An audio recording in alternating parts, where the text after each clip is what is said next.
Buenas tardes. Gracias por acompañarnos. Esta es la tercera y última de las sesiones que componen este ciclo. Quiero otra vez agradecer al Palau Macaya, a la Fundación La Caixa y por supuesto al Observatorio Social por la oportunidad y apoyo entusiasta en la organización de esta serie de pláticas para reflexionar en voz alta sobre la inteligencia artificial.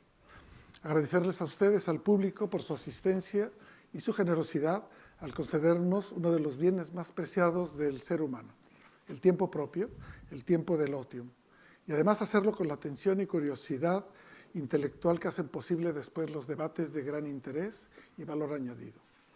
Un agradecimiento especial a quienes nos han acompañado en las 3 sesiones. Espero que el conjunto les haya aportado nuevas preguntas y sobre todo muchas nuevas preguntas. Hoy, solo una semana después de la última sesión, estamos sumergidos en la cacofonía del debate sobre la aparición y uso de los grandes modelos de lenguaje como el chat GTP. Y estos han llegado ya a la vida real. Un debate, creo yo, potenciado por las mismas empresas que los proponen, en este caso una empresa que supuestamente no era una empresa, sino una ONG llamada OpenAI, y donde los estados y otras instituciones brillan por su ausencia. Es decir, no han hecho nada por regularlos, no tenemos opiniones, no han dicho nada y están abiertos para todo el uso. Estas herramientas, en apariencia espectaculares, ya causan debates profundos por sus posibles malos usos. Por ejemplo, en la redacción fraudulenta de artículos científicos o periodísticos, o su uso en la confección de trabajos que han de ser evaluados para acreditar conocimientos en distintos niveles académicos. Como ven, solo esta polémica, muy amplificada por los medios, ya tiene aspectos legales, sociológicos y o tecnológicos. Nuestras ponentes hoy nos ilustrarán sobre estos aspectos de los usos de los sistemas basados en la inteligencia artificial. Dejo aquí una primera premisa. La inteligencia artificial es una disciplina científica y los sistemas que se construyen usando esta tecnología nunca tendrán una entidad ontológica y quizás tampoco una identidad digital o legal. Hoy tenemos un conjunto de voces nuevas y potentes que se comienza a distinguir y empiezan a ser escuchadas de forma muy atenta. Hoy el programa nos trae una visión femenina que debería contribuir a dar sentido y coherencia necesaria al debate sobre la inteligencia artificial.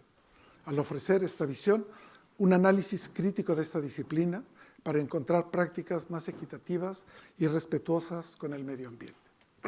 Y ahora les presentaré a nuestras ponentes y utilizaré un sistema alfabético curioso. Primero, Liliana Arroyo es doctora en Sociología, especialista en innovación social digital. Ha sido responsable de innovación en el área de Digital Technology Societies de la Fundación IDOSCAT e investigadora del Instituto de Innovación Social en ESADE. Durante una década ha combinado la investigación, la docencia y la divulgación en el ámbito del impacto social de las tecnologías.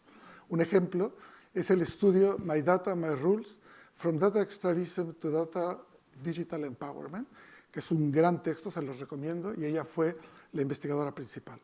Ahora es la directora general de la Societat Digital de la Generalitat de Catalunya. Es una experta en transformación digital y en el estudio del impacto de esta transformación en la sociedad. Luego tenemos a Manuela Battagliani. Es especialista en marketing digital estratégico. Siempre he querido saber lo que es. Licenciada en Derecho e investigadora en aspectos éticos, legales, socioeconómicos y culturales de los usos de las aplicaciones basadas en la inteligencia artificial. Trabaja en lo que ella denomina la ética digital, estudiando el impacto social de los procesos de toma de decisiones automatizadas y la elaboración de perfiles personales en la sociedad y en la democracia. Además, es directora de Transparent Internet, una firma de consultoría que ayuda a las organizaciones a hacer que sus sistemas basados en la inteligencia artificial sean éticos, transparentes y confiables. Es una de las expertas que participó en la elaboración de la Carta de los Derechos Digitales de España, un documento fundamental para regular nuestros derechos en el espacio digital. Atia Cortés es doctora en Inteligencia Artificial por la Universidad Politécnica de Cataluña Es investigadora en el Barcelona Supercomputing Center, donde trabaja en el diseño de metodologías para identificar los dilemas éticos, legales, socioeconómicos o culturales de las aplicaciones basadas en la inteligencia artificial. En particular, en ámbitos como la salud, y si fuéramos más específicos, en las tecnologías asistenciales para que los ancianos puedan vivir en sus centros o lugares de preferencia. Coordina el grupo de explicabilidad y aspectos éticos del proyecto AI for Camp, que es un proyecto financiado por la Unión Europea para el diseño de coches autónomos. Fue la coordinadora del Observatorio de la Sociedad y la Inteligencia Artificial de la plataforma de software libre de la Unión Europea. Era un proyecto llamado AI for Europe. Y finalmente habría que decir que es miembro del Comité de Bioética de España y forma parte de diferentes comités de evaluación ética de los sistemas basados en inteligencia artificial. Como ven, 3 autoridades en el tema, todas dando vueltas a esta galaxia que es la inteligencia artificial. Y les explicaré un poco cómo irá nuestra sesión. Nuestra sesión, ya siempre lo he explicado, es una especie de coral y primero oiremos su posición de cada una de ellas sobre las vertientes legal, sociológica y tecnológica de la inteligencia artificial y harán un statement de unos 10 minutos. Y luego, si no tenemos ninguna pregunta importante, lo que haremos es hacer una siguiente ronda en la que hablaremos de la rendición de cuentas, la responsabilidad y la transparencia en el diseño de las tecnologías de la inteligencia artificial. Sin más, Liliana. Perfecto. Muchísimas gracias. La verdad es que es un placer ver la sala tan llena, es un placer estar tan bien acompañada y agradezco muchísimo la invitación a poder participar en este debate donde, pues eso, ¿no? Creo que es un espacio donde lo importante es que nos generemos preguntas, porque parece que quizá las que estamos aquí tenemos todas las respuestas, pero no es verdad. Así que vamos a intentar pues, ofrecer algunos aspectos, ¿no? Que nos ayuden a pensar conjuntamente, que nos ayuden a hacernos preguntas un poco más allá de lo que, por ejemplo, de lo que los medios estos días y lo que hayamos podido jugar con el ChatGPT-3 nos haya invitado a pensar, ¿no? Como comentaba Ulises, mi enfoque es, digamos, básicamente sociológico, es decir, voy a tratar lo que es la inteligencia artificial no como un sistema en el cual basar soluciones o como una disciplina científica, sino como un producto cultural, ¿de acuerdo? Que nadie entienda producto cultural como analogía a teatro, poesía, ¿vale? Aunque ChatGPT-3 te puede escribir una poesía y explicarte chistes también si quieres, ¿no? ¿Por qué parto de la idea de que la inteligencia artificial es un artefacto, es un resultado, es un producto cultural? Es porque no nace en el vacío, ¿no? Muchas veces nos pensamos que la innovación tecnológica es algo que es aséptico, que es neutral, ¿no? Que porque tiene que ver con la matemática, no tiene que ver con lo humano o con lo social, y justamente lo que nos estamos encontrando recientemente es que la innovación tecnológica cada vez nos lleva más a los debates filosóficos profundos, ¿no? y a preguntas muy ancestrales. Con lo cual, como producto cultural, igual que si lo planteamos como, no digo que la inteligencia artificial sea una religión, aunque a veces lo parezca, ¿de acuerdo? Pero si entendemos que una religión, además digamos, el ligamen con lo trascendente y demás, sabemos que tiene manifestaciones culturales diferentes en función del contexto social donde se desarrolla, la inteligencia artificial también le ocurre eso, ¿no? Por muchos motivos, pero uno de los primeros es porque la inteligencia artificial, las inteligencias artificiales se nutren siempre en base a datos, en base a información, y esa información también depende de en qué contexto se haya recogido y con qué mirada se haya recogido, ¿no? No es lo mismo que yo mida la altura de las personas que su origen étnico, ¿no? o su edad y su clase social, ¿no? Con lo cual, como reposa, como crece, se nutre y se entrena en base a los datos disponibles, las bases de datos que tengamos van a marcar esas distintas manifestaciones culturales, ¿no? Con lo cual tiene mucho sentido la sesión que estamos teniendo hoy, es decir, no podemos asumir, ¿no? Es decir, la premisa que decíamos de que parece que es aséptico y amoral, no es cierto, ¿no? Y cuanto antes asumamos que la inteligencia artificial tiene valores aunque sean intrínsecos, aunque sean sesgos, aunque sean prejuicios inconscientes, antes podremos decidir, ¿no? O antes podremos ponernos de acuerdo y decir, muy bien, como va a tener valores, unos u otros, al menos hagamos el acto consciente de decidir cuáles son los valores que codificamos, ¿no? Que incrustamos en este producto cultural, pensando no solo en el desarrollo específico de ese caso, sino en qué tipo de sociedad queremos construir, ¿no? Hace unos días estábamos en la Universidad de Girona con la profesora Dignum, también en un ciclo organizado, entre otros, pues por el mismo Ulises Cortés, ¿no? Y ella enfocaba mucho o ponía mucho énfasis en la importancia de ampliar esa mirada a la inteligencia artificial como proceso, ¿no? De toma de decisión en un ecosistema sociotécnico. Es decir, ya no podemos separar, como decía, lo que es el desarrollo tecnológico de lo que es este impacto social, ¿no? Y ella, por ejemplo, trazaba un continuo donde ella decía, tenemos por un lado los valores, que es ese marco moral que después podemos concretar en códigos éticos, ¿no? Que se traducen en normas, que al final es lo que compartimos socialmente, lo que nos permite convivir, ¿no? De acuerdo a unas normas más o menos compartidas, y esto luego lo podemos traducir en funcionalidades, ¿no? Y no al revés, que un poco parece que es lo que está pasando, ¿no? El hecho de empezar por la funcionalidad nos altera las normas, nos cuestiona las normas y al final nos está, digamos, poniendo en jaque algunos valores, ¿no? Por ejemplo, el de la inclusión, si pensamos en la capacidad de discriminación, ¿no? Entonces, lo que anunciaba antes de por qué es importante asumir que habrá sesgos, y no es malo per se que los haya, digamos, lo problemático es cuando hay sesgos que no contemplamos, cuando hay sesgos que son inconscientes, que no los tenemos en cuenta y que están generando efectos que no vemos, ¿no? o que quedan invisibles, porque esto lo que ejerce o lo que acaba generando son asimetrías y relaciones de poder. Queramos o no, esto ocurre, ¿no? Y además nos ayuda pues, como a trazar imaginarios, que desde el punto de vista de la sociología es muy importante. No solo es importante que sea capaz de hacer esta inteligencia artificial o las inteligencias artificiales con las que interactuamos de forma sabida o no, sino que cuál es el lugar que ocupa nuestro imaginario, cuál es el rol social, ¿no? Y con el salto de estas inteligencias artificiales tipo ChatGPT-3 está entrando de lleno en el terreno del imaginario, ¿vale?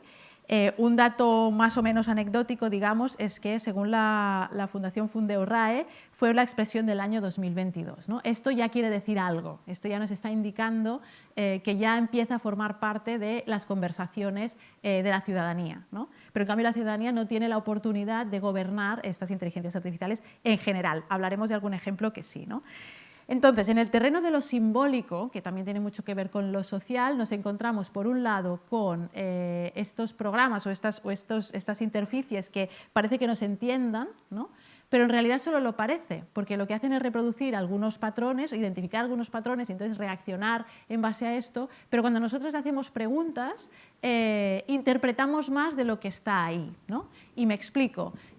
Nos pensaremos que sabe o que conoce o que entiende, por ejemplo, porque uno de los elementos importantes o relevantes es que cuando le planteas una serie de preguntas a este chat, ¿no? A veces, aunque no le des contexto, por las preguntas anteriores que le has hecho, sabe situar la respuesta, ¿vale? Que no siempre es correcta, ¿eh? Ese es uno de los problemas que tenemos, correcta o válida o legal, ¿vale? Pero ¿qué pasa? Que nosotros lo leemos desde el punto de vista de que nos está entendiendo y le otorgamos una conciencia que en realidad no tiene, ¿vale? Porque es por un tema de estructura, por un tema de datos y demás, ¿vale? O después, por ejemplo, nos encontramos también otra formalidad que es cuando tiene rostro humano. No sé si habéis oído hablar de Sofía, que es un robot con rostro humano, hay quien dice que sí, ¿vale? El hecho de que le pongamos rostro humano lo sigue humanizando, ¿no? Y de hecho, también anécdota a pie de página, cuando planteamos la inteligencia artificial o, digamos, la innovación tecnológica en su sentido amplio y digital como elemento cultural, incluso la forma de recibirlo es distinta en función de la cultura, ¿no? Es decir, aquí si decimos a partir de ahora vamos a solucionar el problema del envejecimiento y la atención a la gente mayor, en lugar de personas en las residencias la vamos a llenar de robots asistenciales, es un mensaje que puede ser que genere cierta incomodidad, ¿vale? Como se ha visto que genera. En cambio, esto lo haces en Japón y no hay ese inconveniente, ¿no? Porque el rol de la tecnología como ayuda a los procesos de atención humana está mucho más instalado por motivos culturales que si luego queréis podemos desarrollar, ¿no? Con lo cual, aunque nos estamos refiriendo a una disciplina tecnológica, aunque nos estamos refiriendo a algo que tiene que ver con código, por así decirlo, la parte simbólica hace que tome mucha fuerza en nuestro imaginario y la narrativa, ¿no? Entonces, para pensar en los impactos, y con esto ya voy enfilando, digamos, un poco las propuestas, ¿no? de qué podemos hacer para imprimir estos valores, ¿no? de una forma consciente, pues os invito también a leer un libro muy interesante que se llama Atlas of AI, Atlas de la Inteligencia Artificial, de una autora que se llama Kate Crawford, que lo que hace es ampliar el foco muchísimo, ¿no? Es decir, cuando hablamos de inteligencia artificial no hay que empezar y terminar por los datos que lo entrenan y los impactos, ¿no? Sino que hay que empezar por cuál es el origen material de esta inteligencia artificial, ¿no? Y si nos vamos a lo material, nos vamos a bajo suelo, ¿no? O a determinados minerales, ¿no? Es decir, uno de los elementos para imprimir valores en esa inteligencia artificial tiene que ver también con su origen, es decir, cuál es la cadena de producción, ¿no? La cadena de suministro antes de llegar a ser una pieza de código, ¿no? Entonces este libro empieza desde, pues como os digo, desde el elemento tierra y de dónde proceden los materiales de la inteligencia artificial, o sea, digamos, los minerales que hacen posible la computación y demás. Después el trabajo, ¿no? Que otra magia que está muy instalada es que parece que todo es automático y muchas veces la última milla es humana, ¿no? Y esto quiere decir que, por ejemplo, si estamos participando en redes sociales y vemos un contenido que creemos que hay que denunciarlo, ¿no? Sabéis que hay un botón de denuncia y que esto va directamente a la cola de una serie de supervisiones, ¿no? De las plataformas, ¿no? Pero esto no se hace de forma automática, sino que lo hace una persona. Y es una persona que está decidiendo en 10 segundos, porque ve 1000 contenidos al día, y no me lo invento, es alrededor de 1000 contenidos al día durante 8 o 10 horas seguidas, en 10 segundos tiene que decidir si ese contenido es pedofilia, si es un contenido que hay que eliminarlo, si es un delito, si no lo es, ¿vale? Y están tomando decisiones éticas muy profundas en 10 segundos, ¿no? Eso es lo que como sociedad estamos en este momento soportando, ¿vale? Entonces, cuando lo vemos en forma de proceso y en forma de cadena, vemos que hay muchas decisiones, ¿no? Y cada una de estas decisiones y cada uno de estos pasos que forman parte de estos procesos de inteligencia artificial, de estos sistemas de inteligencia artificial, requiere muchos valores, ¿no? Y esto está asociado también con distintos niveles de responsabilidad, ¿no? En cada uno de los pasos.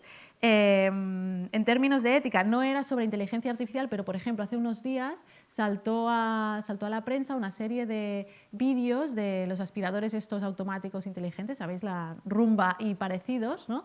Pues una serie de trabajadores, creo que eran en Venezuela, que estaban muy mal pagados y enfadados con quien les estaba, bueno, diremos empleando, pero en realidad no les estaban empleando, sino que trabajaban para una plataforma de etiquetado de los vídeos, decidieron que una forma de protesta era publicar estos vídeos para que la gente sepa lo que ocurre con su privacidad cuando tienen un robot de estos en casa. No quiere decir que el vuestro se esté espiando, pero es un tema que esto puede ocurrir, ¿no?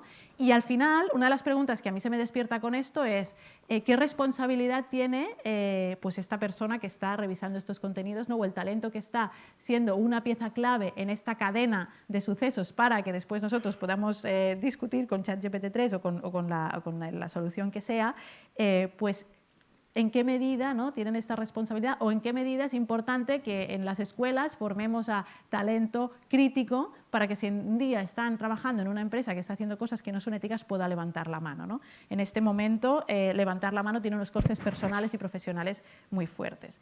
Entonces, soluciones. Traigo dos ideas, ¿no? Digamos que para poder acoger los valores del conjunto de la sociedad es importante que el conjunto de la sociedad esté representada en estos procesos de decisión, ¿no? Con lo cual todos aquellos diseños que sean participativos e inclusivos son bienvenidos, ¿no? Para justamente poder eliminar esos puntos ciegos y anticiparnos a esos impactos no deseados que puede tener, ¿no? Uno de los ejemplos que aquí se conoce también muy bien es el caso de Aina. ¿Conocéis el proyecto Aina, que tiene que ver con voces, donación de voz, ¿no? Vale, pues si no lo conocéis, tenéis la oportunidad de conocerlo y además participar. Es más divertido que ChatGPT 3. Bueno, es un proyecto en el que, bueno, quizá Ulises lo podría explicar mejor, no me voy a entretener mucho, pero al final lo que se ha intentado es un proyecto impulsado desde la Generalitat de Cataluña junto con la UPC para que haya disponibles todo un corpus de voces en catalán, ¿no? El tema lingüístico es uno de los problemas que tenemos en digital, porque como todo va por cantidades masivas, ¿no? Si no eres una lengua mayoritaria es muy difícil que tú puedas relacionarte con la inteligencia artificial en tu lengua. Para solucionar esto, o en parte para avanzar hacia la solución de esto, pues es importante contar con bases de datos donde haya ejemplos de distintos idiomas, ¿no? Y AINA pues es uno de estos, está abierto a la ciudadanía, podéis grabar, podéis escuchar, podéis validar, podéis entrar y jugar con ello. Y ese es un ejemplo de diseño participativo. Es divertido entrar porque te das cuenta que hay gente de toda Cataluña que ha estado grabando voces, con lo cual cuando tú entras a validar quiere decir que tú tienes el audio y tienes la frase original que se tendría que escuchar, ¿no? Y básicamente dices sí, ok, es cierto que lo que se dice, la locución responde a lo que está escrito, ¿no? Y te das cuenta de la cantidad de acentos, de la diversidad de acentos que han participado en esa base de datos, con lo cual esa solución va a ser más robusta, ¿no? Y como este proyecto hay muchísimos más y está enmarcado dentro de la Generalitat de Cataluña está lo que se llama la estrategia Catalonia AI, que tenemos la manía de ponerle nombres en inglés a todo como si no tuviéramos palabras en catalán, pero bueno, Catalonia AI, pues Cataluña Inteligencia Artificial, que lo que hace es intentar involucrar a agentes, ¿no? Y partes interesadas de todos tipos, desde la parte académica con el Observatorio de Ética de Inteligencia Artificial de la Universidad de Girona, a otro ámbito interesantísimo de investigación, o también a lo que es el sector, ¿no? Lo que es el sector privado, para que se involucre en esto, ¿no? Y digamos, al final, como esto va de valores, como esto va de convivir, como esto va de poner estas herramientas a favor de los propósitos colectivos que tengamos, cuanta más involucración haya de los distintos sectores y de la ciudadanía también, pues mejor, ¿no? Y sobre todo con esta mirada inclusiva. Uno de los riesgos que hay, y con esto termino, es que en todas estas tecnologías avanzadas, digamos, dejen de participar aquellas personas que ya hace rato que no participan, ¿no? Y que aquellos desconectados digitales, por ejemplo, que no pueden o no saben cómo, o ni se les ocurre entrar a jugar con ChatGPT 3, pero cosas más graves, ¿no? Porque ahí puedes entrar a jugar, pero resulta que si no eres visible para el sistema y resulta que hay una inteligencia artificial distribuyendo ayudas a determinados colectivos, pues ¿cómo lo vamos a hacer, ¿no? Si eres invisible, esa ayuda probablemente no te llegará, o a veces nos encontramos con cosas kafkianas que eres, por ejemplo, y esto me lo encuentro ahora en el día a día, estás al otro lado de la brecha digital, o sea, eres una persona que está desconectada, pero te pedimos que nos mandes por email no sé qué, ¿no? Y entonces, pues esto obviamente no tiene ningún sentido. Entonces, yo creo que son esta especie de callejones que parece que no tienen salida los que nos invitan precisamente a repensar pues cómo queremos que esta inteligencia artificial que ha venido para quedarse, afortunadamente, que hay unas oportunidades impresionantes, cómo podemos imprimirle los valores que como sociedad queremos para que realmente estén a nuestro servicio. Gracias. Vale. Manuela.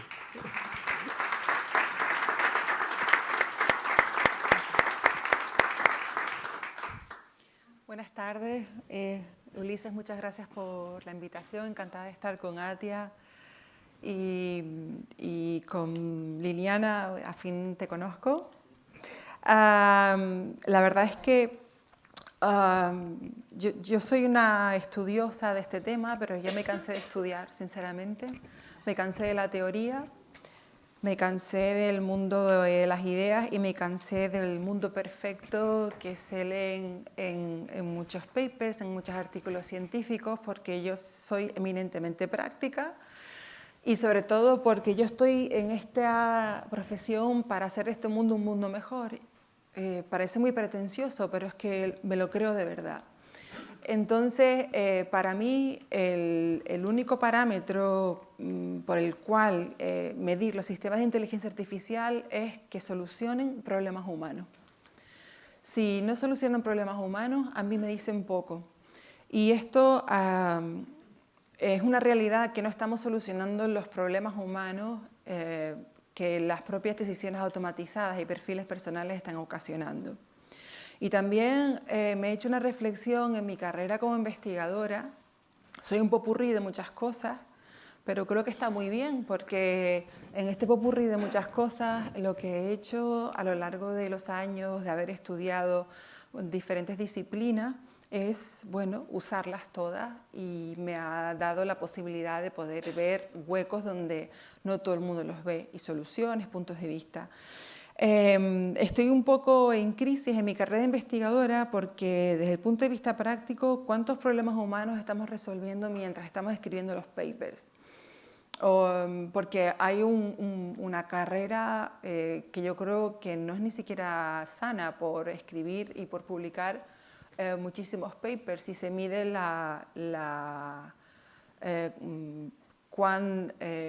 lo siento, es que mezclo el inglés y el español, a veces me quedo sin palabras, lo siento mucho. Cuán popular es el académico dependiendo de todos los papers que haya publicado, cuando no hay tiempo para la reflexión, ¿no? Entonces, mi reflexión es cómo puedo resolver los problemas humanos y cómo puedo estar acompañada de diferentes compañeros académicos que realmente nos enfoquemos en algo y le demos solución. Entonces, en primer lugar, yo me quiero preguntar algo. Mi pregunta es, ¿qué entendemos por una sociedad próspera, ¿no? O sea, yo en realidad digo, bueno, pues si me pongo a soñar la Carta de los Reyes Magos, a mí me gustaría que mi trabajo impactase en la sociedad y que la convirtiese, o por lo menos que dirigiese el camino hacia una sociedad próspera. ¿Pero qué es una sociedad próspera? Entonces, Nick Hanauer y Eric Weinholger, ambos conocidos nuestros, establecieron que una sociedad próspera es aquella que dispone cosas que crean bienestar a los ciudadanos, desde las vacunas hasta la seguridad social, pero hasta cosas que son como el poder viajar, el poder tener una vida distendida, el poder tener aire acondicionado en casa o calefacción, o incluso algo que puede ser o considerado más frívolo como la posibilidad de tener o jugar a videojuegos, ¿no?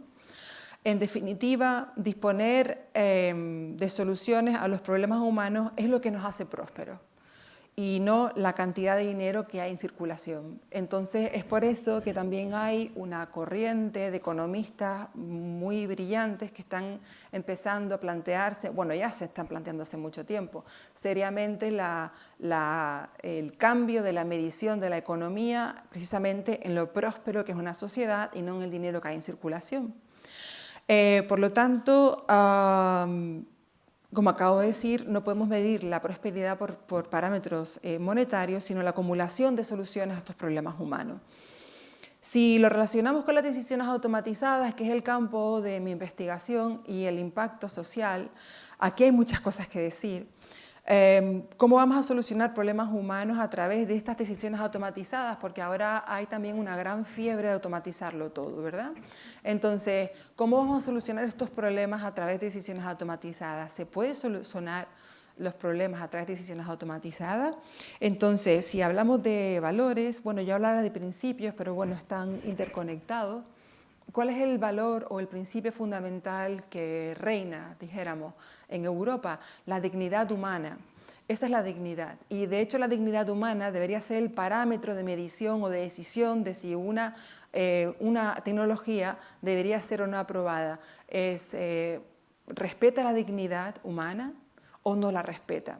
Entonces, la dignidad humana en Europa es la base de los derechos fundamentales y de la justicia y de la libertad, que no es poca broma. Y hay problemas a la hora de tener conversaciones con Estados Unidos, y esto creo que el porqué de esta problemática quizás nos puede abrir los ojos en muchas cosas, y es que los valores que imperan en Estados Unidos son distintos a los que imperan en Europa. Y es por eso que tenemos buscar un lugar común no es tan fácil. Los valores que imperan en Estados Unidos son la libertad individual y la libertad colectiva, ¿no? Freedom and liberty, pero sobre todo en el mundo online. De ahí que tengamos o que hayan tantas empresas tecnológicas en Estados Unidos donde toda la información se use para otros fines, que no son aquellos fines, por ejemplo, que deberían, ¿no?, de usarse y son los que nos comunican a nosotros en ciertos términos y condiciones o políticas de privacidad. Entonces, el tratamiento de datos a través de decisiones automatizadas debería regirse por el parámetro de la dignidad humana. Y, por otro lado, delegar decisiones que tienen un efecto significativo en la vida de las personas a un algoritmo, pues vuelve otra vez a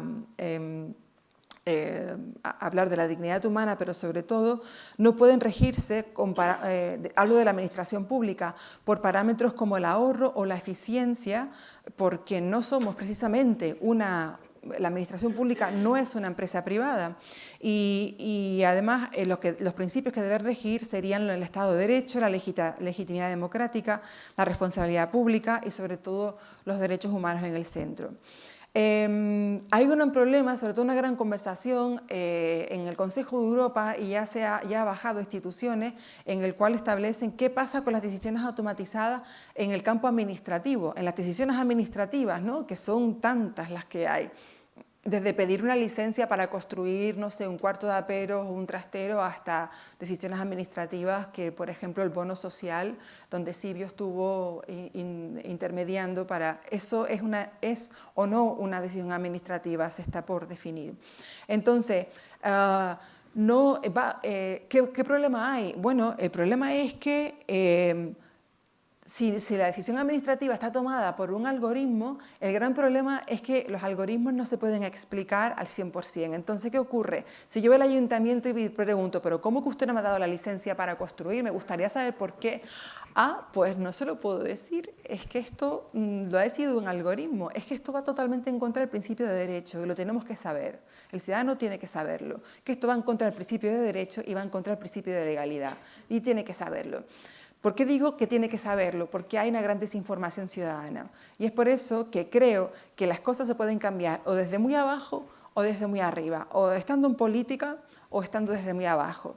Y es mi obsesión la de intentar enseñar este tipo de cosas, de transmitir este tipo de cosas, sobre todo para que haya una decisión, una ciudadanía informada. Entonces, el primer artículo que escribí, el primer paper, que por cierto le decía a Ulises que lo escribí con mi marido, con Sting, recién casado, que fue una de las mayores crisis que tuvimos a la hora de escribir. Porque un paper te pone en tela de juicio de los nervios y de todo. A los 3 meses de casarnos dije, Dios mío, el matrimonio va a ser así toda la vida, ya sudando la gota gorda. Afortunadamente no. Y fue uno de los papers o artículos bueno, de los mejores que hemos escrito, de los que más me siento satisfecha. Pero no está completo. No está completo porque como he estado buscando y rebuscando con estas decisiones automatizadas, el perfilado, el impacto, etcétera, no está completo. Este va a ser mi siguiente trabajo. No quiero extenderme, voy a terminar aquí, si quieres seguimos y ya te paso la palabra. ¿Por qué digo esto? Porque nosotros hablamos de la transparencia en estas decisiones automatizadas. Las decisiones automatizadas se toman a través de los datos que se recopilan a través, por ejemplo, de sus dispositivos móviles. Por ponerles un ejemplo, la geolocalización a través de los móviles se recopila y se envía a ciertas empresas más de 2000 veces al día. O sea, donde están ustedes se envían más de 2000 veces al día. Y los datos de localización son uno de los datos más importantes porque de ahí se infieren o se sacan muchas conclusiones. ¿Qué raza tienen? Aunque no sea verdad, pero se infieren qué raza tienen, cuál es su valor, ¿cómo se dice? Su capacidad económica, no se dice, poder adquisitivo, cuál es su poder adquisitivo.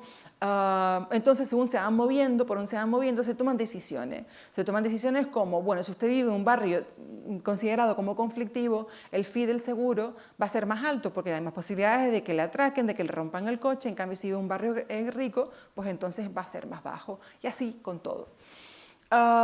Entonces, ¿por qué digo esto? Bueno, pues nuestro paper empezaba, nos dimos cuenta que habíamos escrito con un diagrama un método que empezaba por las necesidades de las personas, de los individuos, grupos de individuos, seguida por la recolección de los datos, de ahí la transparencia antes de irse al almacenamiento, donde la empresa está obligada a contarte qué voy a hacer con tu información. Se almacenan los datos, que son las famosas políticas de privacidad, se almacenan los datos, se entrenan los datos, se toma una decisión automatizada, hay un perfilado en ocasiones y hay un impacto social, hay un impacto en la sociedad. Entonces, yo he estado muy orgullosa de este paso, de estos 5 pasos, desarrollé cada uno de los pasos y de repente empiezo a ver en la práctica y digo, es que me falta una parte porque lo he visto como un proceso tecnológico, un proceso técnico, pero si lo veo como un proceso, digamos, holístico, sociotécnico, aquí hay una parte social, y la parte social empieza mucho antes de la recopilación de los datos, que es la toma de decisión de una persona que decidió automatizar algo, una decisión que puede estar tomada por un ser humano. Y esta persona, en el punto de vista público, puede ser un político o una persona que trabaja en la administración pública, donde la primera parte, a la recopilación de datos, el paso anterior es el encargo. Yo le encargo a alguien, a una gran empresa o no tan gran empresa, que desarrolle esta tecnología, el encargo. Está el encargo y está la definición del problema. Pero muchas veces, aquí viene el quid de la cuestión, después se pasa a recopilación y todo. Estoy resumiendo demasiado, estoy resumiendo para que se entienda. Pero ¿qué pasa? Que en la parte, en ese paso previo, yo decía, pero ¿por qué pasa lo que pasa? ¿Por qué hay tanto impacto social negativo? Porque no se entiende la tecnología, porque muchas de las personas que hacen este encargo de automatizar un proceso no tienen ni idea de lo que están diciendo, no tienen ni idea, no entienden lo que están automatizando, no entienden lo que es la tecnología y no entienden el impacto social porque ni siquiera lo están considerando. Entonces, esto y por lo tanto, muchos de los problemas que tenemos en las decisiones automatizadas no son problemas de explicabilidad o de transparencia, son problemas de legitimidad, que significa que el sistema no sirve para tomar la decisión que está tomando y por lo tanto tiene un impacto negativo. Pero bueno, esto es una de las cosas que hablaremos a posteriori. Gracias. A ti. Gracias. Gracias.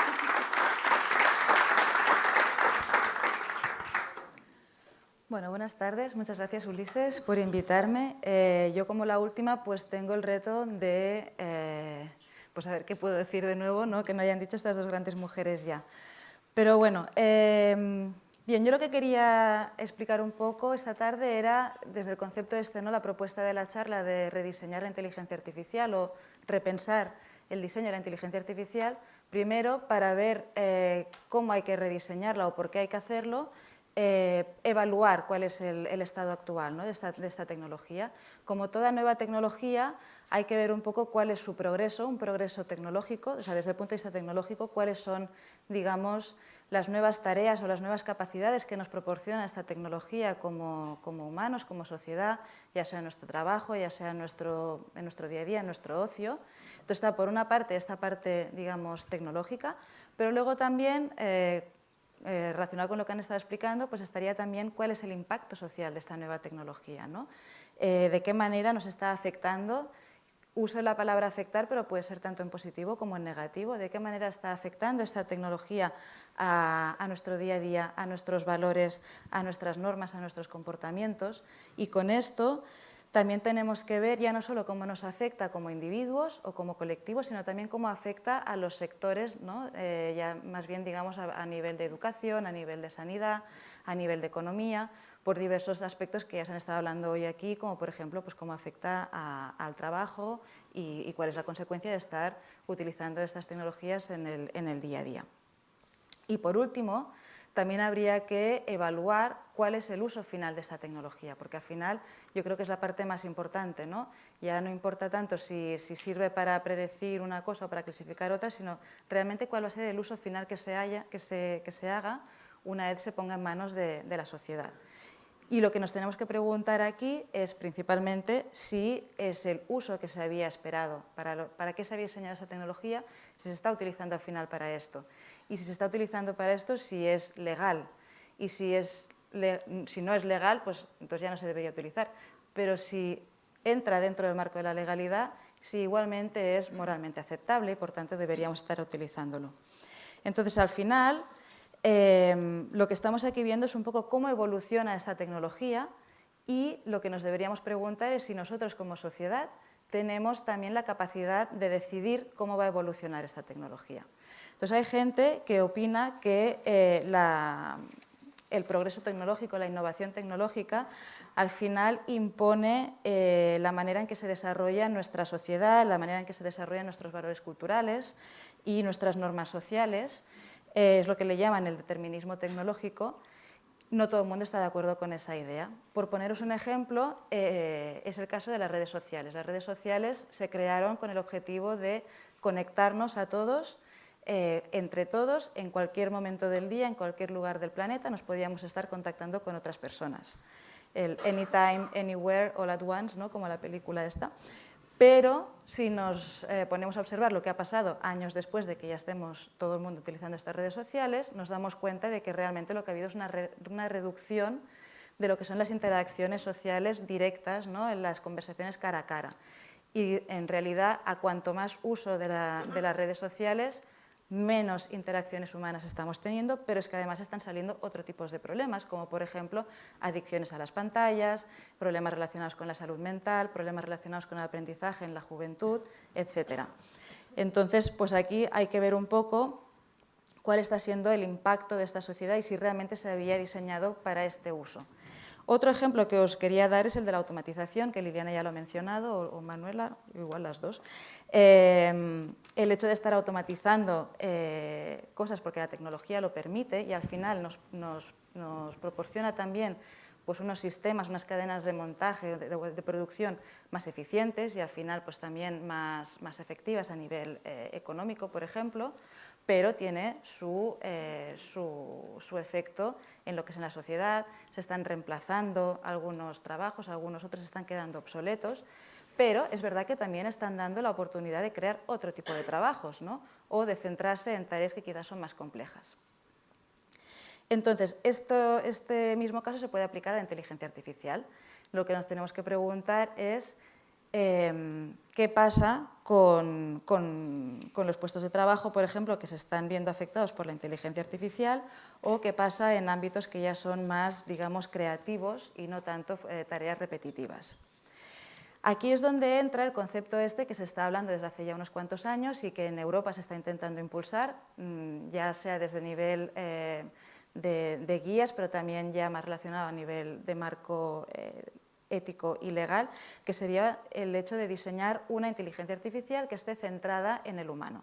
Es decir, que se diseñe una inteligencia artificial, diseñarla, implementarla y usarla al final, una inteligencia artificial que se utilice para empoderar a los ciudadanos, ya sea en sus habilidades cognitivas, en sus habilidades físicas, en tomas de decisiones, etc. Entonces, aquí lo que tenemos que ver es la inteligencia artificial como una herramienta, pero lo que tenemos que también hacer es evitar que nosotros como sociedad acabemos siendo demasiado dependientes de esta inteligencia artificial, que perdamos nuestra agencia, nuestra capacidad de tomar decisiones. Entonces, volviendo a la pregunta inicial sobre si podemos decidir cómo evoluciona la tecnología, también deberíamos preguntarnos, en este caso, ¿para qué queremos utilizar la inteligencia artificial? ¿A quién va a beneficiar este sistema que vayamos a poner a disposición de la sociedad?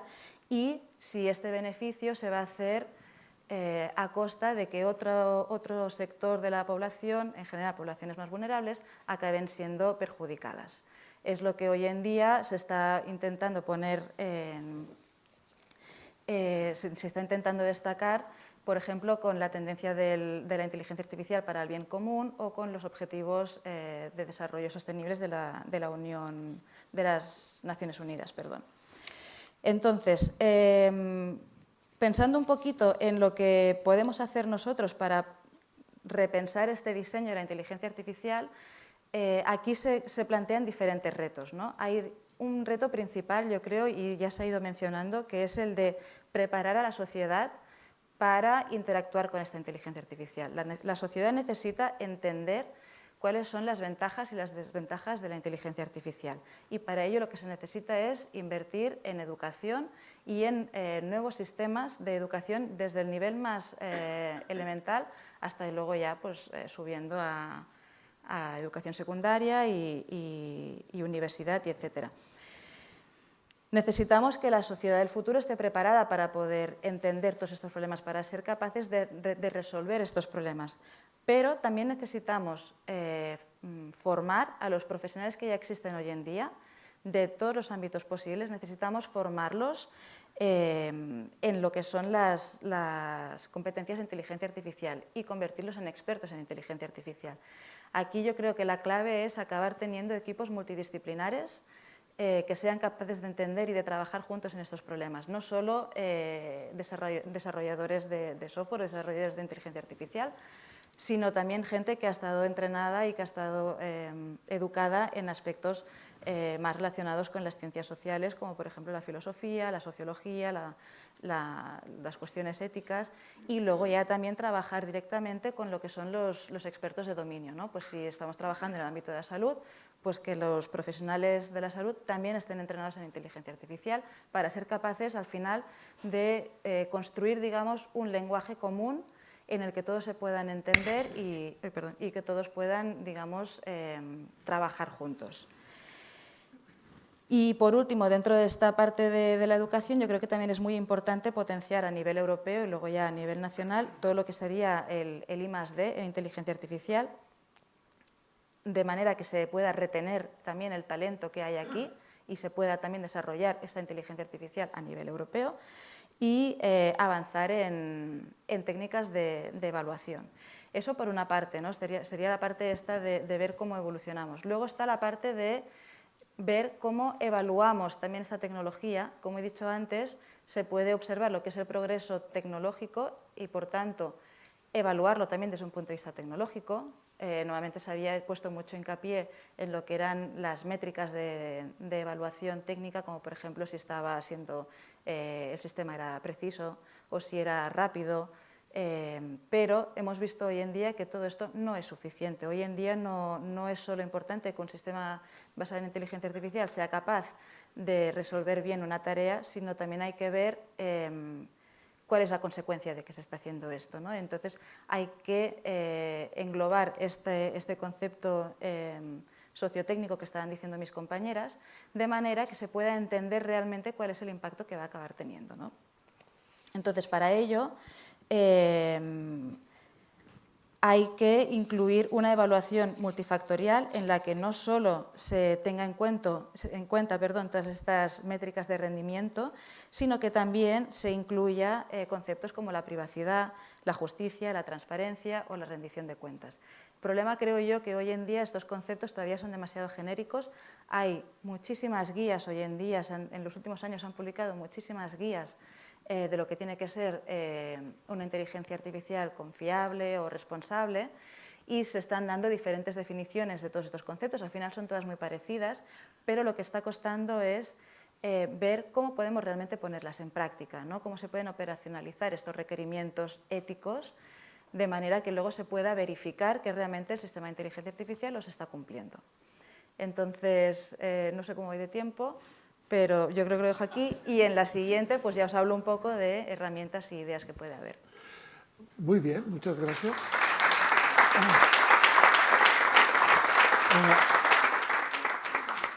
Yo era muy ambicioso, pero no pensaba que fuerais tan verbosas. Me gustaría restringirlo a 3 ideas claves que he tomado al vuelo, ¿eh?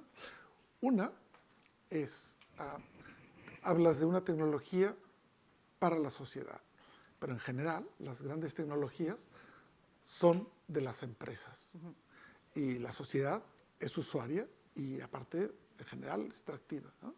Tú has hablado de los derechos humanos, de la dignidad en el centro, y alrededor de esta noción de derechos humanos hay un problema enorme que son la transparencia y la rendición de cuentas, no solo de los posibles usos que pueden hacer las empresas, sino también los gobiernos. Y evidentemente La otra parte es, ya que tenemos este juguete en la mano, ¿qué es lo que le falta a la sociedad para utilizar con conciencia la tecnología? De hecho, me he sorprendido que has empezado diciendo, la gente juega con el chat GPT, ¿no? Y es un juego. Y entonces, para mí, lo que quieres es crear una adicción en el juego. Y luego, lo que vendrá, ¿no? Y es una actitud adictiva. Sabemos cómo hacer que la gente sea adicta a las tecnologías. Se empezó con la televisión, no es nuevo. Una primera adicción fue la televisión y de ahí todo lo que ha venido. Así es que si podemos responder cada una desde a estas tres cosas, hay que rehacer lo que han hecho, pero Liliana. La pregunta, digamos, o sea, ¿cómo hilar estos tres elementos? Sí, claro. Vale. Vale. Sí, creo que es fundamental lo que comentabas al inicio, ¿no? Que la sociedad deje de ser usuaria o cliente para que esté centrado en las personas y en las problemáticas de las personas, un poco hilando lo que vosotras dos comentabais.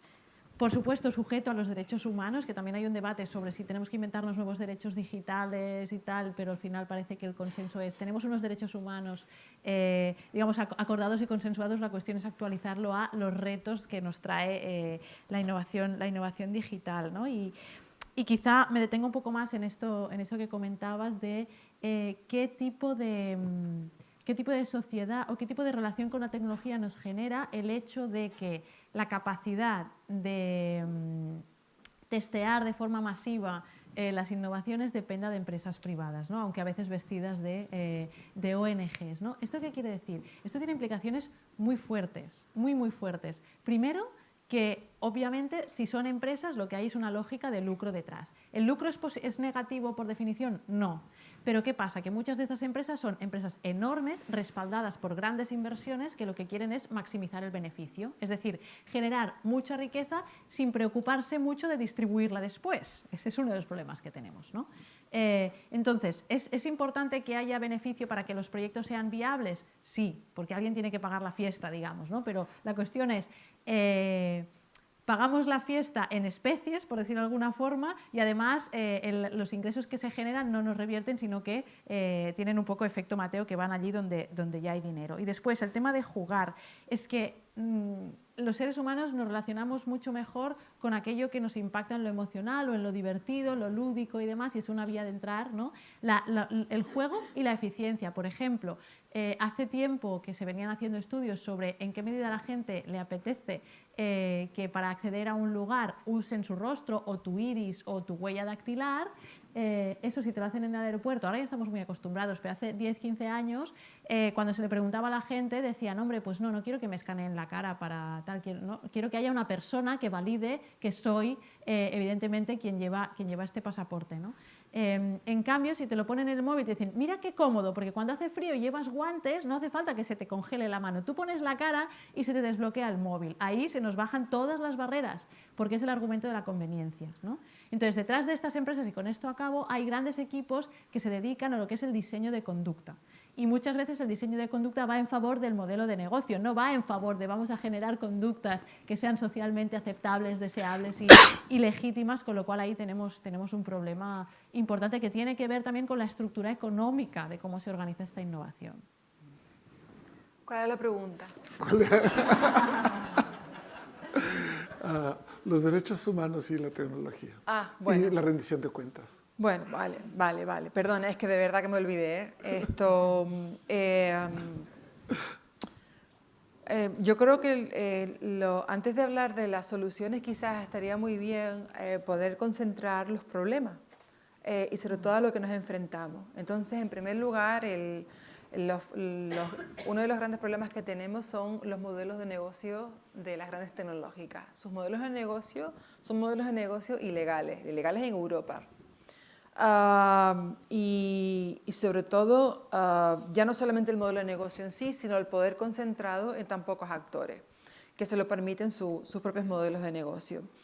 Por otro lado, este poder está añadido a los datos, por lo tanto, poder y esta cantidad masiva de datos, pues significa que conocen el mercado desde todos los lados, conocen el mercado desde las personas que compran, las personas que venden y ponen esas grandes barreras de entrada a cualquier otro que quiera participar de la fiesta. Además, venden toda esta información a personajes como a Putin, a personajes como bueno, a Biden, pero se los vendieron también a Trump, a cualquier otro dictador que quiera comprar estos datos para poder utilizarlos, para poder tener más control dentro de su país, en sus ciudadanos. Pero también a grandes cadenas de retail, ya no hablo de grandes países, sino también hablo de Zara, hablo de Procter & Gamble, hablo de grandes cadenas de retail que están utilizando toda esa información, como cuando voy a Zara, que te lo conté cuando estábamos comiendo, y me dice, código postal, digo, no lo suelo dar. Dice, ¿qué bobería? Digo, no es ninguna bobería, y le explico por qué. Digo, y además, el perfilado que están haciendo de mi nombre y apellido, mi tarjeta de crédito, los productos que estoy comprando, las tallas que más añadido a mi código postal, que es donde vivo, ustedes hagan un perfilado de manera que el código postal se convierte en un dato personal. Ah, pues genial, venga, hasta luego. Es decir, que le importó 3 pitos. Entonces yo cuando me iba de la tienda decía, realmente mi objetivo es que una persona como este chico entienda la importancia y realmente lo que se hace con esta información que lo están haciendo con él también, ¿no? Entonces digo, bueno, ahí tenemos un gran trabajo. Por otro lado, lo que no es aceptable bajo ningún concepto es que el sector público, las administraciones públicas, los gobiernos estén utilizando este tipo de herramientas como los utilizan los gigantes tecnológicos. Para mí es algo totalmente inaceptable, pero es algo que existe, que pasa y que se están utilizando. No sé, les puedo contar varios casos, pero quizás lo hacemos a posteriori. Sí. Y el último es el principio de no exclusión, que fue un principio que lo incluimos en la Carta de Derechos Digitales, y es el solucionismo tecnológico, y es utilizar tecnología para solucionarlo todo cuando estamos dejando muchos cadáveres a los lados y no estamos mirando estos cadáveres. Y estamos hablando de aquellas personas que están en riesgo de exclusión, ya sean por edad, ya sea porque no entienden la tecnología, ya sea por nivel económico, porque no tienen simplemente un móvil para poder actualizar una aplicación determinada. Entonces, bueno, estos son los tres grandes puntos que me gustaría poner encima de la mesa. Claro. La tecnología, ¿sí? Tú piensas que la sociedad la tiene, pero en realidad, como ya se ha dicho, es de las empresas. Sí. Entonces, uno, ¿qué pasa con esa tecnología que no está regulada? Bueno, ya sabemos, parte de la fiesta no es que, Liliana, yo creo que no es que se lleven todo el dinero, sino es que tampoco pagan impuestos. O sea que y los gobiernos no hacen nada por cobrarlos, pero bueno, es otra guerra. Lo que yo creo es que esta tecnología no es de la sociedad. Entonces, siempre se habla de la sociedad y la tecnología, pero realmente no es de la sociedad. Entonces, ¿por qué esta apropiación? Porque la gente cree que Facebook, son parte de la República Facebook, de la República Instagram, de la República TikTok, depende, aparte segregada por edades, conductual. Entonces, en el fondo, esta es la pregunta para ti, desde el punto de vista más de la IA, ¿no? Generamos tecnología, ¿cómo se genera? ¿Por qué no la sociedad? Yo el otro día, mira, leí un artículo que me hizo gracia una frase que dijo sobre todo el tema del uso de GPT-3, porque al final es eso, ¿no? Está ahí disponible y podemos jugar con ello y la gente pues ya se cree que eso, que ya es una herramienta más de su día a día. Y hacía una reflexión porque al final, bueno, pues eso, desde un punto de vista tecnológico es algo que se puede hacer, desde un punto de vista legal es algo que no está prohibido de hacer, de momento tampoco, pero hacía una reflexión sobre por qué no se había nunca nadie parado a pensar cuáles podían ser las consecuencias que podía tener, por ejemplo, en el sector de la educación, que es algo que hemos estado hablando en nuestro grupo a veces, ¿no? Porque pues ya está, pones ahí unas palabras y te genera el siguiente paper o incluso tu tesis de máster o lo que sea. Entonces, claro, esto ¿cómo lo puedes parar? Porque al final la gente ya se lo va a apropiar de manera que ya va a acabar siendo pues, una herramienta más de su día a día. Y la reflexión que hacía más bien era, vale, esto, ¿qué le vas a hacer? No lo puedes parar porque la sociedad lo va a querer utilizar desde un punto de vista legal. Ni es ilegal, ni tiene sentido seguramente que se considere ilegal dentro de lo que será este AI Act, ¿no? Aunque esté basado por riesgos y tal, no se va a considerar en sí la tecnología como de alto riesgo, pero la pregunta que hacía era ¿por qué no se nos da la oportunidad como sociedad de reflexionar si realmente queremos esta tecnología y qué impacto va a tener en nosotros? Y esa responsabilidad se la ponía precisamente en las grandes empresas. El problema es que las grandes empresas, aparte de 4 cositas que tienen ahí de responsabilidad social, para un poco limpiar a veces la imagen, este tipo de preguntas no se la van a hacer porque al final el beneficio económico que les va a hacer, que es precisamente lo que están buscando, pues es mucho mayor, ¿no?, que plantearse si realmente esto va a tener un impacto a un sector como la educación, puede ser este o puede ser la sanidad. Y ahí yo creo que está un poco el problema, ¿no?, en el hecho de que no nos estamos haciendo quizás las preguntas adecuadas a la hora de utilizar una tecnología. Yo creo, tú sabes más de los aspectos legales, pero desde todos los puntos de vista, la Unión Europea debería prohibir el uso de un programa que no es transparente, que es opaco y los datos personales de los ciudadanos no están en Europa, de entrada. Así, ¿no? Tú conoces bastante el Ley Act, o sea que desde el punto de vista legal. El problema es que se regula la tecnología en sí y no el impacto.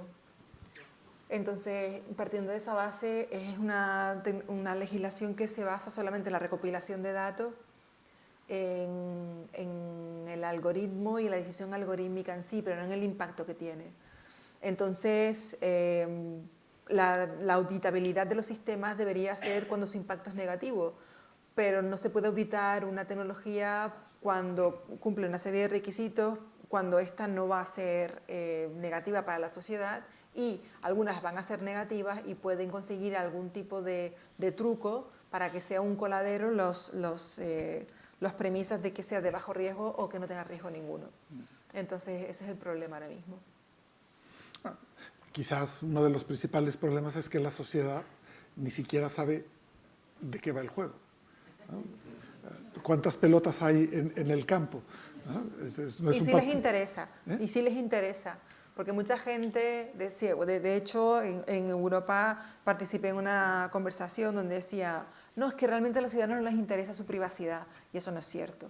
No es cierto en absoluto porque además, tú sabes que yo me dediqué una época a escribir muchos hilos en Twitter acerca de la privacidad porque me leía muchísimas políticas de privacidad, las diseccionaba, las criticaba y decía cuáles eran las consecuencias, y a partir de ahí muchísima gente, yo soy de Lanzarote, venía y me decía, amiga Manuela, ¿sabes lo que hice el otro día? Cogí el móvil y hice esto, lo otro, porque no me da la gana que sepan dónde estoy, no sé qué, no sé cuánto. Y eso lo aprendí gracias a ti. Y entonces, y mucha gente me escribía por privado y me decía lo mismo, con lo cual la gente sí que se interesa por su privacidad. Lo único es que, ¿por qué no hay instituciones que realmente están enseñando a la población, transmitiendo estos conocimientos? Bueno, ya lo has dicho, los políticos en general son unos analfabetos digitales. Totalmente, y son los que están decidiendo qué tipo de decisiones deben automatizarse cuando ni siquiera entienden lo que están diciendo. Sí, además, si puedo hacer un apunte...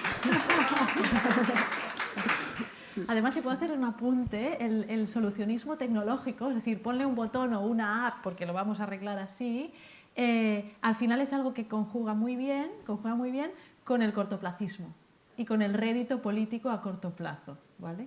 Y eso es un peligro enorme, porque si juntas, ¿no? O sea, por ejemplo, yo recuerdo cuando empecé en temas de privacidad y sociedad digital y demás, que empezamos con los temas de las cámaras de videovigilancia y protección de datos en un barrio, bueno, en el barrio del Raval de Barcelona, en una esquina con conflictos frecuentes decidieron poner una cámara de tal, que no estaba muy bien enfocada, que además la imagen tampoco era nítida, pero bueno, oye, hemos puesto una cámara, ¿no? Tú, digamos, vecinos del barrio y vecinas, habéis venido a explicaros vuestro problema, hemos puesto una cámara, ¿qué más queréis?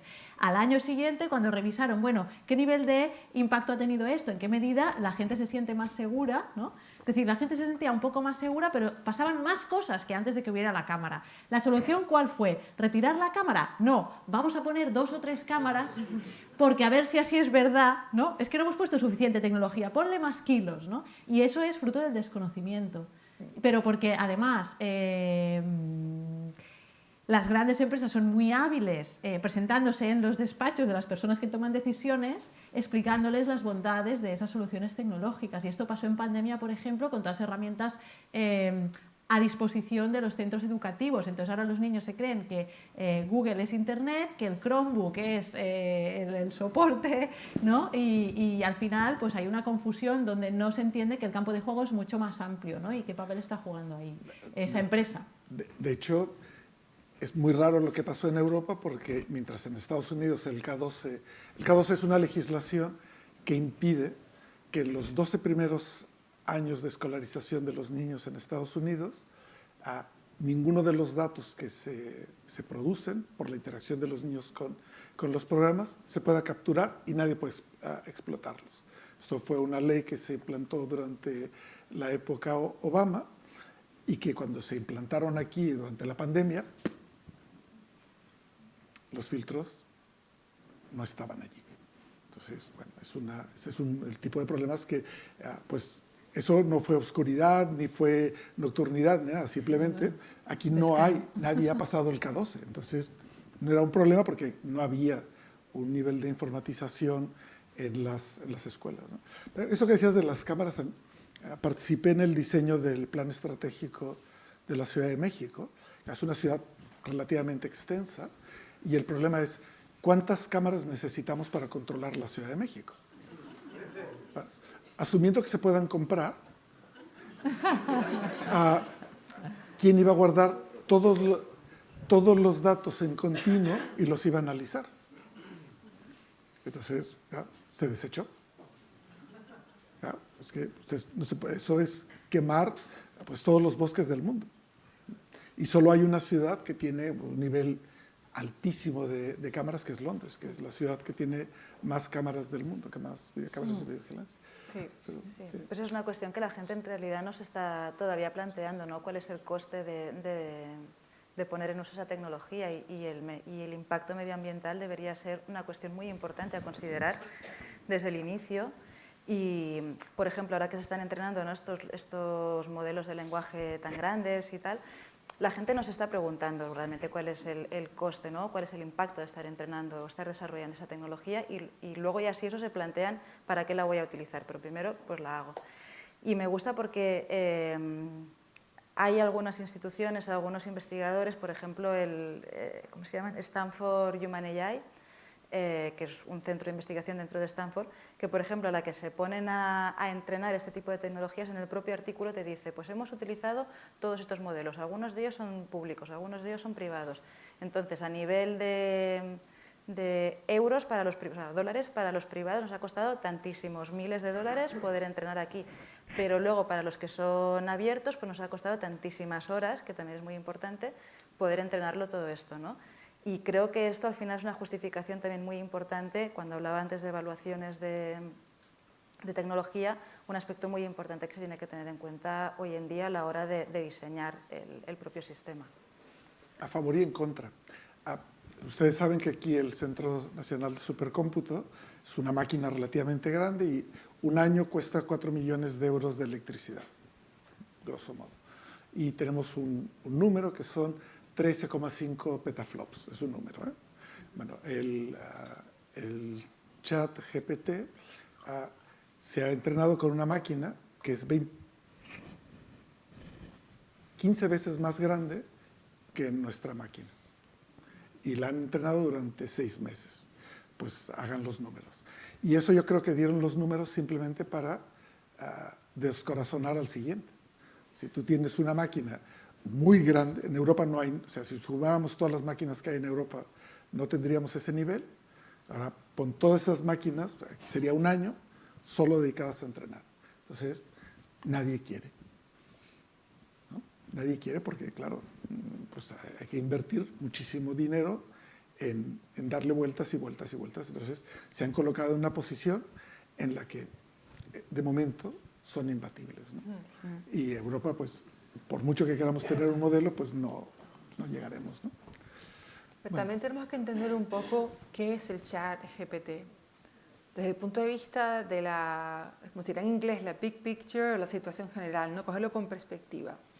Aparte de ser un instrumento, digámoslo, no sé si es una herramienta ahora mismo que te pueda responder a muchas preguntas de una manera muy cómoda y de manera inmediata, nos tenemos que preguntar quizás otras cosas. Yo a mí me gustaría nombrar, que lo he nombrado estos días bastante porque me han preguntado, a David Marr, que fue uno de los héroes de la ciencia cognitiva, que murió con 35 años, pero solo con 35 años le dio para que hoy estemos hablando de él y lo tengamos en cuenta.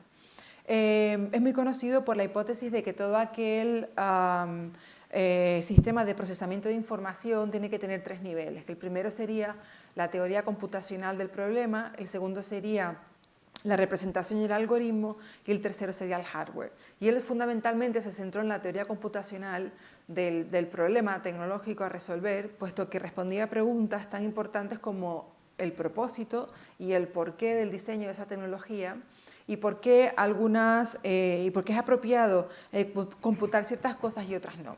El segundo nivel, que habla de la representación y el algoritmo, responde a las preguntas del cómo lo vamos a hacer. Y el hardware, bueno, pues es la parte física. El gran problema de las grandes tecnologías como el ChatGPT es que se va directamente al cómo.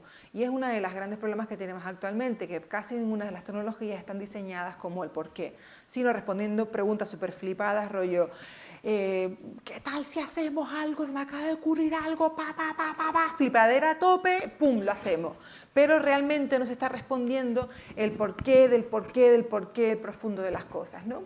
Entonces, por otro lado, aquí lo importante, la dictadura del dato, todos son datos, big data, tal, yo no estoy de acuerdo con la dictadura del dato. Aquí lo importante es el input y el output, pero el input, ¿de dónde vienen los datos? ¿Qué son los datos? ¿Meramente datos o es información? ¿Es una ventana al conocimiento del mundo? ¿Es una ventana al conocimiento de los problemas del ser humano? ¿Es una ventana a las preguntas, a las grandes preguntas que nos hemos preguntado en la historia de la humanidad? ¿Acaso a mí el ChatGPT me va a preguntar qué es la vida? ¿Cómo hacer vida? ¿Cómo de la nada se hizo la vida? Me va a preguntar acerca de los grandes problemas que no hemos resuelto. No me lo va a responder. Entonces es como si dijéramos un sistema que incrusta. Lo que hace es que copia, pega, incrustas, tiene 175.000 millones de parámetros. Entonces, claro, ¿cómo no va a responder grandes preguntas o no va a superar un programa de MBA con 175.000 millones de parámetros? Es que los colocas en mi cerebro, vas a ver tú. Entonces, si nos ponemos o no. Entonces la cosa es que lo que hace es que incrusta, copia, pega, utiliza la sinonimia, utiliza los sinónimos, etcétera, pero realmente no entiende lo que dice. Y como decía, lo quiero terminar con esto, que me gustó mucho porque es algo muy interesante. Gary Marcus enumeró los 4 aspectos en los cuales, no, como dicen, razona como un ser humano. Es que para empezar no razona. O sea, la abstracción. Claro, o sea, no se puede comparar. En primer lugar, la abstracción, el pensamiento abstracto, es como pensar o tomar decisiones o pensar o hacer planes en una dimensión distinta a la realidad que nos rodea. Puede hacer planes de futuro, pensar en el pasado o tal y que cual. No lo puede hacer. 2, el razonamiento. Bueno, ya sabemos lo que es razonar, ¿verdad? 3, la composicionalidad, donde los humanos entendemos el lenguaje como un todo compuesto por partes y la inteligencia artificial todavía sigue luchando con ello, es decir, no entiende la sintaxis, no entiende la elipsis, no entiende los enlaces que hacemos, no tiene las negaciones, etcétera, etcétera. Y por último, la factualidad, donde no se puede ir, como si dijéramos, actualizando a medida que nosotros lo usamos. Mucha gente dice, no, que yo, rollo, si lo utilizamos mucho, lo estamos entrenando. No es posible. Es decir, el cerebro humano, mientras lee, mientras aprende, se va actualizando con la información. Esto, un sistema de inteligencia artificial no puede aprender mientras le van, sino que tiene que ser reentrenado. Y la información que tiene es hasta el 1 de enero del año 2022, con lo cual, si le preguntamos información a partir de esa fecha, tampoco nos será capaz de responder. Entonces creo que estas cosas tenemos que tenerlas en cuenta y que son muy importantes también entender. Una aclaración técnica. La tecnología con la que está hecho este programa utiliza un tipo de tecnología de aprendizaje automático que se llama Deep Learning. Y son máquinas que no son capaces de ser reentrenadas de manera dinámica. Hay otras tecnologías que sí. El problema de estas tecnologías que aprenden de forma dinámica es que todavía no tienen una capacidad para aprender tantos datos de golpe. Entonces, digamos, esta es una limitación particular de esta tecnología que hace, en el fondo, lo único, para explicar bien lo que hace es, dado una palabra, calcula cuál es la probabilidad de poner la siguiente y la siguiente y la siguiente, y la ventana que tiene esta máquina son 2.000 palabras, 2.048 palabras exactamente. Entonces, dado una primera semilla de texto, calcula cuáles son pues, las 2.000 siguientes con una cierta probabilidad, elige las que tienen más probabilidad y va componiendo. Entonces, eso es lo que hace el texto. Lo hace a una velocidad endemoniada, pero es simplemente un sistema que calcula la probabilidad de la mejor palabra siguiente y ya está. No hace predicción. Exacto, no hace predicción. No hace predicción. Deep Learning, pero... O sea, tiene un aprendizaje profundo, pero no tiene ningún tipo de entendimiento profundo. O sea ningún entendimiento. Yo me di cuenta de eso muy rápido, una anécdota. Hay otro sistema con el que también se ha jugado mucho que se llama DALL-E, que en vez de hacerlo en versión texto, te lo hace en versión dibujo. Y tú puedes decir, quiero convertir un ratón, o sea, dibújame un ratón vestido de astronauta comiéndose una sopa Campbell no sé dónde, ¿no? Entonces a mí se me ocurrió, para felicitar el nuevo año, estas Navidades, voy a pintar una felicitación con el DALL-E, y yo le ponía feliz año 2023 y todo lo que me devolvía era cosas 2021, y yo no lo he picado bien, voy a volverlo a poner. Entonces de repente fue cuando fui a ver, decir, bueno, pero ¿qué datos hay? O sea, ¿por qué no puede replicar la frase que yo le he puesto aquí? O sea, más fácil que eso, no, la respuesta era esa también, que la base de datos también llega hasta 2021, o sea que solo podemos felicitar los años viejos. Y de hecho en DALL-E tenían un texto que explicaba debajo que ellos eran conscientes de que, bueno, que al final se había entrenado con datos públicos y que eran conscientes de que las respuestas iban a ser sesgadas, porque al final ¿no? Pues vivimos en un mundo con sesgos, y que podía crear imágenes que podían afectar pues, a diferentes colectivos o que podían ser violentas, etc. Y al final lo que ponía era la responsabilidad en el propio usuario de generarlas o no. Claro. Y ya es un pequeñito avance el hecho de que te ponga el disclaimer de sabemos que tenemos sesgos, pero al final la responsabilidad es tuya y allá tú. Claro. Y sí que es verdad que son las dos herramientas, son herramientas que están muy sesgadas y que siguen perpetuando discriminaciones muy graves. De hecho, yo creo que la mayor aportación de estas herramientas es que nos retrotrae a una pregunta antigua, y es, ¿qué es el autor? ¿Y a quién pertenecen estas cosas? Porque en el fondo, estas máquinas generan textos que son contenido, y al no estar ni validados, ni certificados, ni cotejados de ninguna manera, utilizados por personas que tienen mala fe, pueden terminar construyendo un montón de información que luego formará parte del repertorio de la web y que modificará nuestro concepto de verdad. Y esto es un problema grave. La mayor parte de los que estamos aquí hemos crecido leyendo libros y hemos hecho la elaboración y la validación por nosotros mismos. No significa que no tengamos sesgos o no hayamos sido influenciados. Pero aquí es simplemente calcular qué es lo más probable o lo más común, cuál es la moda entre las cosas que están contenidas en los textos que han servido de entrenamiento. Entonces, el concepto de autor cambia, ¿no? Y esto de la creatividad a partir de la inteligencia artificial traerá problemas legales muy interesantes. Bueno, tenemos 10 minutos. Muchísimas gracias. Vamos a darles un aplauso.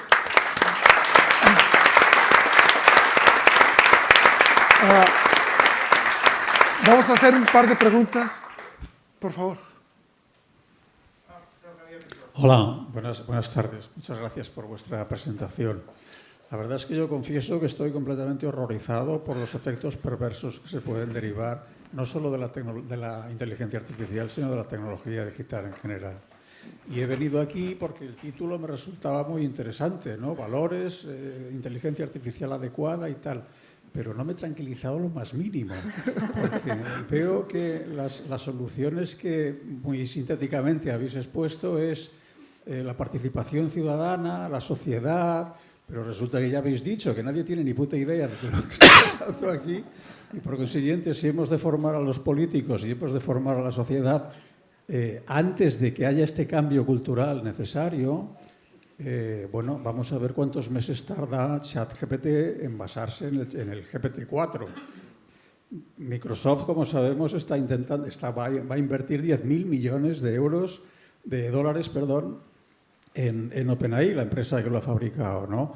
¿Vamos a hacer nosotros algo parecido? ¿Les vamos a dar 10.000 millones de dólares a nuestros políticos para que estudien?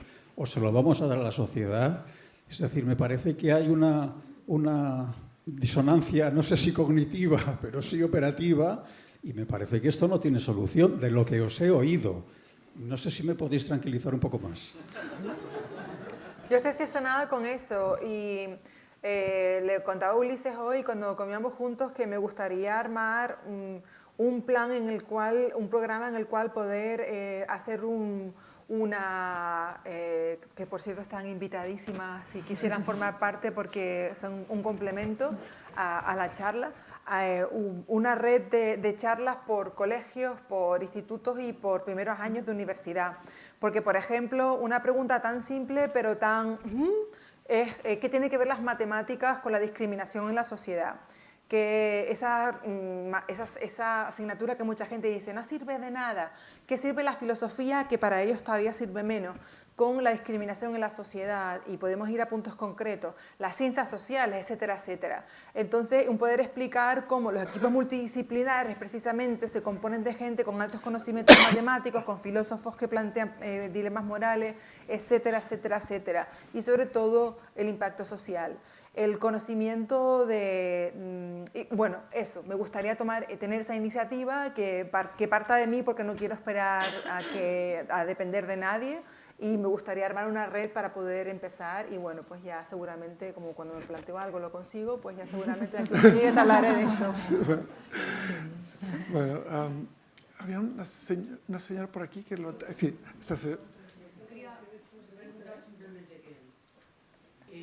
Tal como se ha definido la inteligencia artificial como una especie de mega buscador y calculador de probabilidades y de palabras y de relaciones entre cosas que hay en un pote muy grande, ¿por qué se llama inteligencia? Bueno, es como un calculador, ¿no? No, este programa en particular hace eso. La inteligencia artificial es el nombre genérico, pero es que no es una tecnología. La inteligencia artificial es una disciplina científica, no tenemos ninguna pretensión todavía de ser ciencia, no hay fundamentos básicos, no tenemos unas leyes generales, y estamos en proceso de esto. Luego hay sistemas basados en inteligencia artificial que producen tecnología, en particular esta de la que hemos hablado, que tiene estos resultados. Pero quizás una metáfora servirá. En inteligencia artificial, cada vez que se resuelve un problema, deja de ser inteligencia artificial. Así es que la inteligencia artificial la inteligencia es todo aquello que con inteligencia artificial no sabemos hacer. Durante una época se pensó que una de las actividades cognitivas más importantes que hacían los humanos era jugar al ajedrez o jugar al Go. Y todos nos parábamos, bueno, los aficionados nos parábamos a ver las partidas de Spassky contra Fischer, o ver a Kasparov leer sus partidas, intentar, eso parecía como muy complicado. Ahora ya no. Ahora cualquier teléfono lleva un jugador de nivel maestro internacional. Entonces eso ya no es inteligencia, es una cosa que se puede resolver con el cálculo.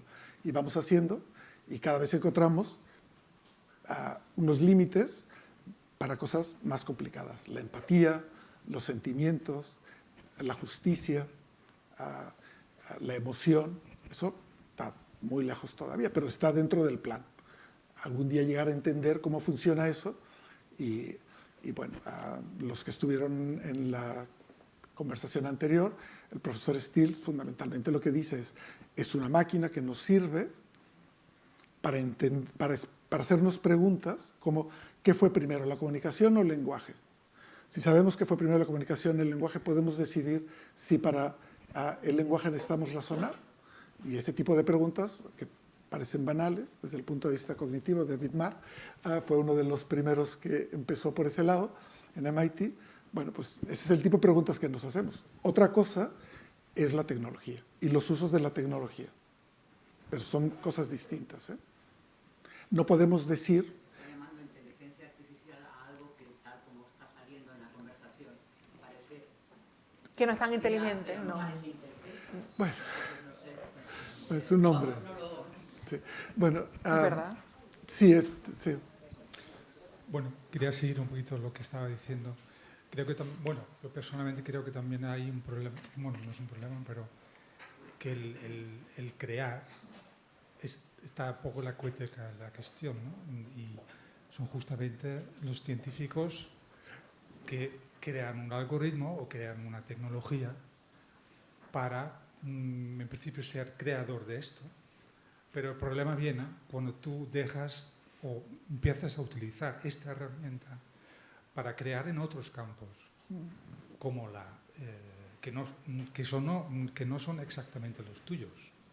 No sé Bueno, eso es un problema legal, básicamente. De hecho, es una de las grandes conversaciones que hay ahora mismo, una de las grandes conversaciones, y es, por ejemplo, no sé si tú te refieres al caso, te voy a poner un ejemplo, no sé si responde al caso que tú estás contando, y es cuando Google, que es publicidad, ¿okay? Un buscador, publicidad, se desarrolló para eso, compra Fitbit, y entonces se pasa al negocio o al lado también de la salud.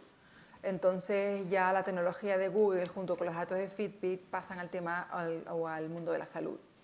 Una de las grandes herramientas tenemos en protección de datos, eso lo lleva, por ejemplo, la Dirección General de Competencia, donde intenta que no haya competencia desleal, pero estamos hablando de dos mundos que no nada tienen que ver, con lo cual para ellos dicen, bueno, está bien. En cambio, en protección de datos se echaron las manos a la cabeza diciendo, ¿no te das cuenta que va a utilizar los datos de salud precisamente para ir a otro sector, que es el de la salud precisamente? Entonces, nosotros en protección de datos, yo manejo un poco de protección de datos, hay una herramienta muy potente que es el principio de finalidad, es decir, el principio de atenerte a la finalidad por la cual has comunicado a tus usuarios para qué vas a usar esa información.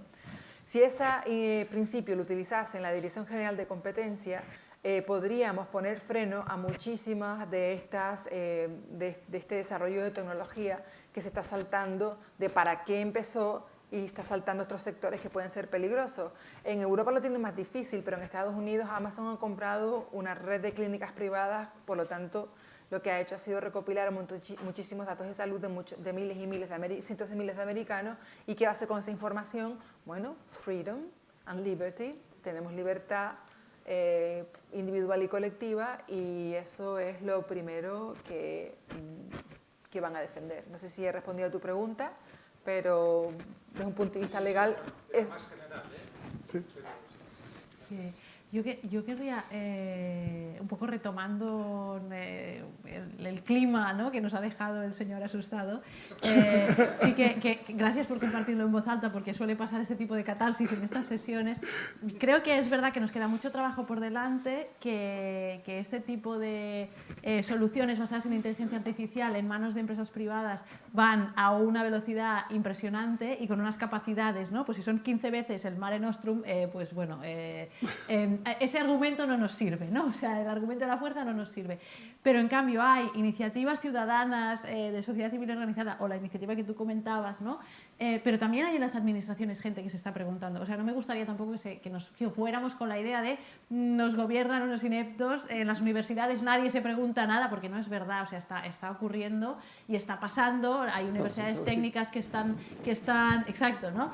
O sea, con Ulises participamos en el comité de ética de la UPC, donde donde estas preguntas ocurren pues una vez al mes y cada vez que podemos, hay otros espacios, ¿no? Es decir, tenemos que transitar este camino. Lo que sí que es verdad es que hay un mensaje importante a lanzar a la ciudadanía, que es, si queremos participar de esto, entonces el argumento de la conveniencia y la comodidad lo tenemos que aparcar. ¿Me explico? Es decir, si no quieres que recopilen tus datos, en vez de comprar los zapatos desde tu sofá a las 12 de la noche y sin probártelos y pedir 3 tallas distintas, a ver cuál de ellas te va bien, porque es muy fácil de devolver, te esperas a que sea el sábado o el día que te vaya bien y te vas a la zapatería a comprarlos. ¿Quién está dispuesto a hacer eso? A ver, manos arriba. Miren, y además el problema que hay con la sostenibilidad, con la devolución de nuestras prendas, ojo, claro. Sostenibilidad. La gran mayoría, el 40% de las prendas de vuelta se van ¿cómo se dice? El basurero, no, al... Sí, me sale... Sí, al... Sí. Sí, se va a la basura, sí, o sea, se queman y además la polución del transporte de Claro, ida, vuelta, movilidad, porque exacto. sí hay. miren, para terminar les voy a contar una anécdota que me hizo altamente impopular. Al vertedero. Exacto, yo estaba buscando, me salía Me en invitaron catalán. como experto europeo en tecnologías digitales a una sesión conjunta Unión Europea-América Latina.